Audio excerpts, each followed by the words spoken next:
E se eu te dissesse que a ansiedade constante não é um traço da sua personalidade, mas sim um mau hábito, um padrão de pensamento, e, como qualquer hábito, pode ser superado. Hoje, não vamos falar de pílulas mágicas ou meditações complicadas. Vamos falar sobre 10 pensamentos que agem como vírus, que envenenam a sua mente e fazem o seu coração acelerar. E eu prometo, você vai se surpreender ao descobrir que a chave para a tranquilidade esteve o tempo todo nas suas mãos. Vamos esclarecer algo desde já. Sentir ansiedade é normal. É um antigo mecanismo de sobrevivência que herdamos dos nossos antepassados. Imagine que a sua ansiedade é um alarme de incêndio hipersensível. Ele deveria disparar quando há um incêndio de verdade em casa, mas em vez disso, ele é acionado pela fumaça de uma torrada queimada. A nossa tarefa hoje não é quebrar esse alarme, mas sim calibrá-lo corretamente. Vamos aprender a diferenciar uma ameaça real do café da manhã queimado na nossa cabeça. Pois bem, a primeira armadilha mental. Sabia que o seu cérebro é um roteirista de filmes de terror brilhante, mas incrivelmente pessimista? E o papel principal é sempre seu. O seu truque favorito, com o qual cada thriller se inicia, é a pergunta: e se? Essa frase funciona como um gatilho para a ansiedade. E se eu falhar na apresentação? E se eles não gostarem de mim? E se eu cometer um erro e todos perceberem? Familiar, não é verdade? Cada pergunta dessas é um bilhete de ida para a toca do coelho das fantasias negativas. Um pensamento puxa o outro, e de repente você já está a vivenciar mentalmente uma catástrofe que existe apenas na sua imaginação. O seu cérebro acredita sinceramente que, ao reproduzir os piores cenários, ele o está a proteger. Prepara-o para o perigo, mas eis o paradoxo. Esta proteção é a principal armadilha.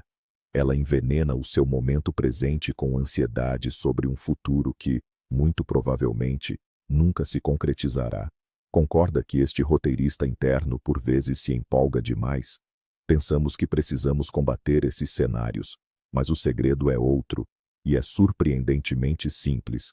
E aqui está o segundo erro, que transforma você em um verdadeiro super-herói. Com uma superpotência, no entanto, bastante prejudicial. A capacidade de ler mentes. Pelo menos é o que você pensa. Você olha para uma pessoa e sabe exatamente o que ela está pensando. E por uma estranha coincidência, ela está sempre pensando algo negativo sobre você. Esta é a armadilha da leitura de mentes. Um cenário clássico. Um amigo não responde imediatamente à sua mensagem. Seu cérebro emite instantaneamente o veredito: ele está chateado comigo. Eu disse algo errado. Nossa amizade está arruinada. A espiral começa. Você passa a reler a conversa, a analisar cada palavra e encontra cada vez mais provas da sua culpa. Mas agora, vamos dar um tempo. Qual é a realidade? A verdade é que você não é um telepata, e essa verdade é incrivelmente libertadora. Talvez seu amigo estivesse simplesmente dirigindo, talvez a bateria do celular dele tenha acabado. Ou ele estava numa reunião. O universo dele, acredite, nem sempre gira em torno de você e das suas mensagens. Ao tentar adivinhar os pensamentos dos outros, gastamos uma quantidade colossal de energia lutando contra fantasmas que nós mesmos criamos. É como jogar xadrez contra si mesmo e, ainda assim, conseguir perder. Estamos dispostos a acreditar na teoria da conspiração mais complexa, só para não admitir a verdade mais simples. Simplesmente não sabemos. E está tudo bem. Vamos agora ao terceiro ponto. Na sua cabeça vive um tirano pequeno, mas muito exigente. A sua arma principal é apenas uma palavra, mas ela atinge mais forte do que qualquer chicote. Essa palavra é devo. Devo ser mais produtivo. Devo parecer melhor. Devo ganhar mais. Não devo ser preguiçoso. Isso soa como a sua voz interior. Cada um desses devos é uma corrente invisível que você mesmo coloca em si. É um código de leis que você escreveu para si, mas pelo qual é impossível viver. Isso cria um sentimento de culpa constante e de fundo. É como se você estivesse sempre aquém de algum ideal mítico que você mesmo inventou. É como se você tivesse colocado uma barra a 3 metros de altura e se frustrasse todos os dias por não conseguir saltar. Mas aqui está a principal pergunta a fazer a si mesmo. Quem afinal colocou essa barra? Quem é o autor desse código de regras? A resposta é quase sempre a mesma: você mesmo. E isso significa que você tem todo o direito de reescrever essas regras. Compartilhe nos comentários. Qual é o seu "eu devo" mais cruel? Será interessante ver se os nossos tiranos internos coincidem.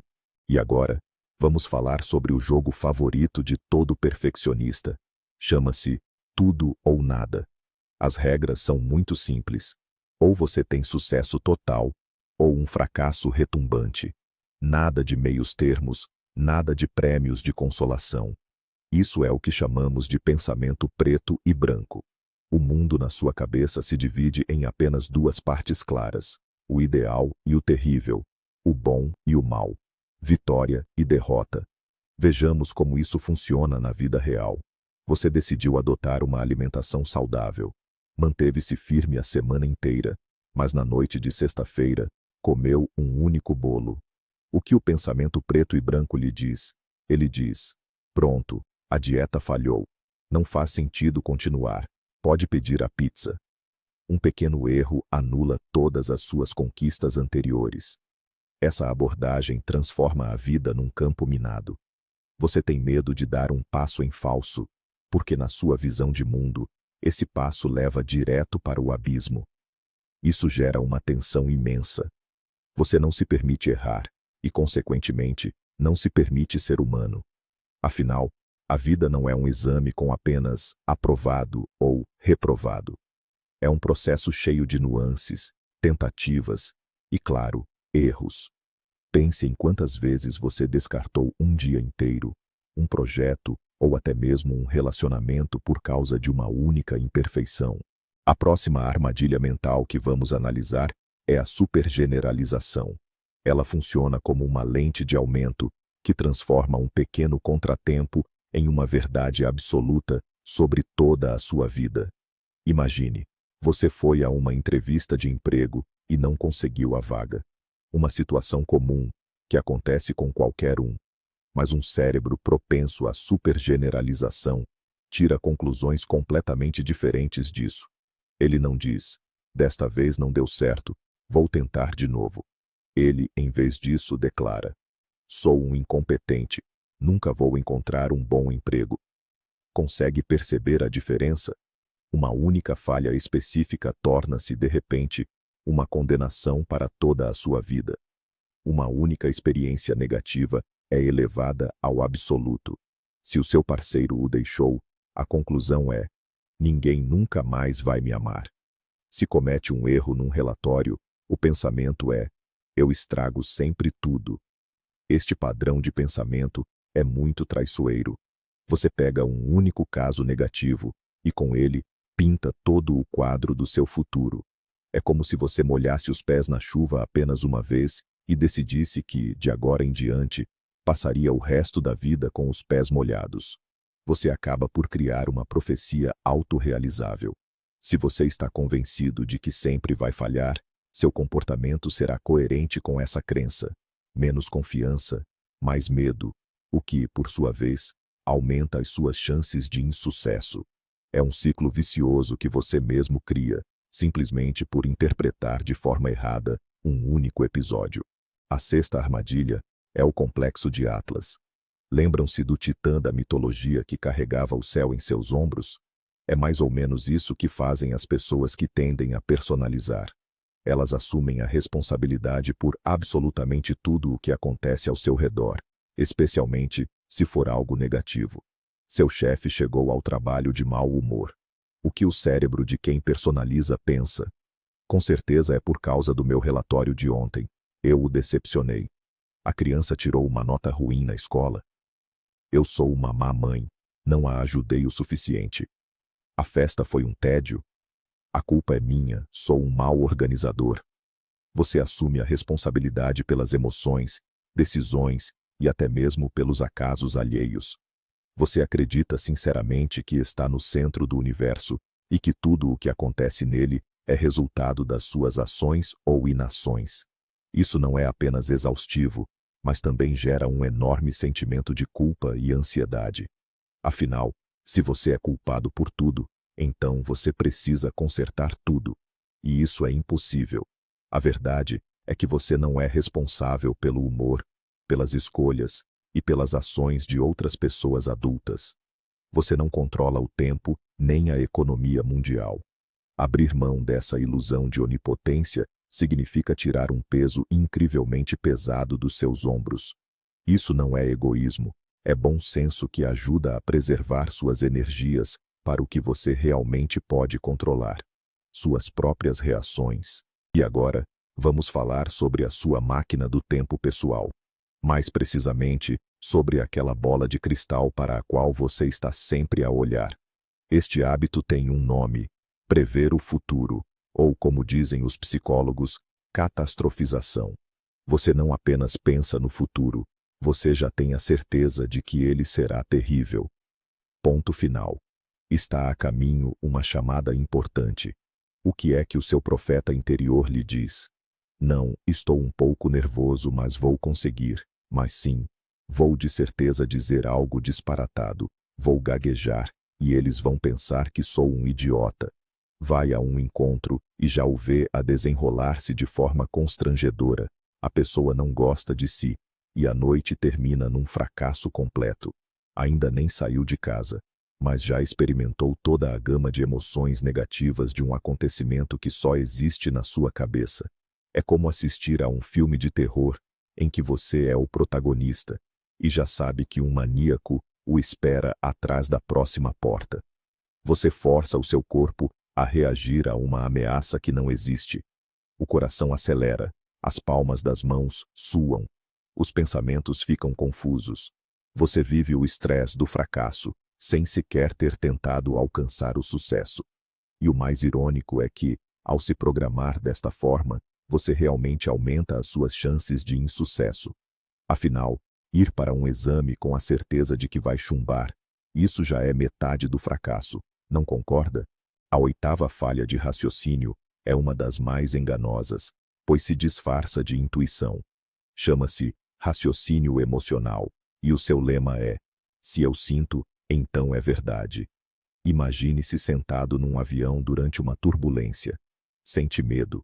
E o seu cérebro conclui: se sinto medo, então o avião está a cair e vamos despenhar-nos agora. Você não se baseia em estatísticas, nas palavras dos pilotos, nem nas leis da física. Você se apoia apenas no seu sentimento de medo. Ou, outro exemplo, você prepara-se para uma apresentação e sente-se inseguro. Qual a conclusão? Sinto-me ridículo, então a minha apresentação será um desastre e pareço um idiota. Você não avalia o conteúdo do seu discurso, nem se lembra de toda a sua preparação. Você simplesmente equipara um sentimento transitório à realidade objetiva. Esta é uma armadilha gigantesca. Os seus sentimentos não são factos. São apenas reações químicas no seu corpo, desencadeadas pelos seus pensamentos. Podem ser fortes, convincentes, mas frequentemente mentem. Confiar nos seus sentimentos a 100% é como tentar determinar a hora exata num relógio que está constantemente adiantado ou atrasado. Você confunde um estado temporário com uma característica permanente de si mesmo ou do mundo. E isso leva-o a evitar situações que, na realidade, podem ser seguras e até benéficas. A nona armadilha mental é a rotulação. É uma supergeneralização que atinge um novo patamar, mais pessoal. Aqui, você não tira apenas uma conclusão abrangente de uma única situação.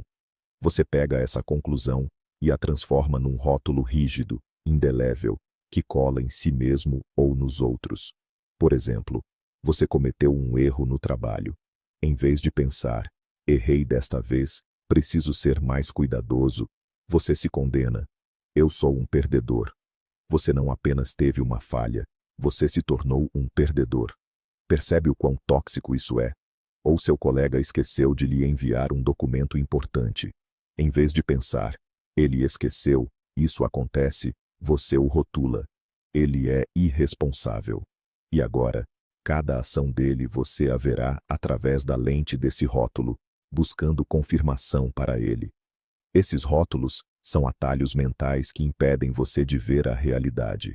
Eles transformam pessoas vivas e multifacetadas, incluindo você mesmo, em figuras de papelão planas. Perdedor, estúpido, ansioso, preguiçoso. Assim que você cola um rótulo desses em si mesmo, você passa a corresponder a ele. Ele se torna parte da sua identidade, sua profecia autorrealizável. E remover um rótulo desses, especialmente de si mesmo, pode ser incrivelmente difícil. Para finalizar, a 10ª ideia, que serve de base para muitos outros estados de ansiedade: a ilusão de controle. É uma crença profunda e irracional de que, para ter paz e felicidade plenas, você precisa controlar absolutamente tudo ao seu redor. Você tenta controlar o tempo, planejando o piquenique perfeito. Você tenta controlar o trânsito, saindo 5 minutos mais cedo. Você tenta controlar os pensamentos e sentimentos alheios, escolhendo as palavras perfeitas. Você tenta controlar o futuro, calculando todas as possibilidades e cenários. Mas a dura verdade é, a maior parte da vida está fora do nosso controle. E quanto mais você tenta segurar as rédeas, mais a vida as arranca das suas mãos. Essa batalha incessante com a realidade nos esgota. Ela cria uma tensão interminável, porque você condiciona sua paz àquilo que não está ao seu alcance. A ironia é que a verdadeira paz não vem quando você controla tudo, mas sim quando aceita o fato de que não pode controlar tudo. Quando você abandona essa necessidade e se concentra na única coisa que realmente está ao seu alcance, nas suas próprias escolhas, na sua reação aos eventos incontroláveis. Isso não é derrota, é a mais alta sabedoria e o caminho mais direto para a serenidade mental. Agora, o ponto crucial. Uma virada que talvez você não estivesse esperando. Por trás dessas 10 ideias, há uma grande ilusão.